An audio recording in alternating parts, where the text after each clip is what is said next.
iHub is a co-working space. What we have here is what we call a pre-incubator, and so we take people with good ideas in tech who are working on individual projects, whether as freelancers or they have small startups and are working in companies. We're having the roundtable here just to collect the views of the techie community and then have those views taken to the conference, which will be held at the beginning of September. It's very important for us right now to really present a clear stand on what we expect the rights and responsibilities of government and of the citizens are in relation to what they can say and do online. We need to have some ownership of how it's being treated. So that's why this is important to us. We're looking forward to a very productive discussion. The government is not the owner of those issues. The government can only create a platform for the citizens to discuss those issues.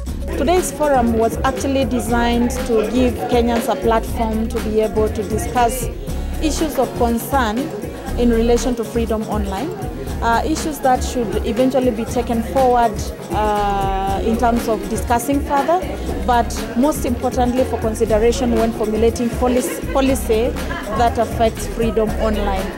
Another issue that has really come up and that's unique to Kenya is Section 29 of the Kenya Information and Communications Act. This section states that it's an offense to improperly use a communication system, which includes a computer system. And as we speak, there are people who've been charged under this section. There can be no progress without order, and that is true because if you do not have order, you're not going anywhere. And tied to that again, back to the issue of freedom, is when you want to do something, you must have the space to do it. But at the same time, the question is, are you infringing on someone else's right? For us even to start contemplating about that freedom on the internet, it means we must have, in the first place, that internet. It means we therefore must have that access. Those who don't have access in this country cannot even be able to start talking about that freedom. So the line between freedom and security sometimes is very blurred. It's a shame that the US comes to tell us that this week there is a planned attack. And then it happens in Mombasa. Then you ask yourself, how foolish are our agencies? You see? And then at the same time you are saying, we want freedom. We don't want to be policed on the internet. The internet is somewhat new in Kenya and in Africa, especially in the context of freedom and access. It's not so long ago when only a privileged few had access.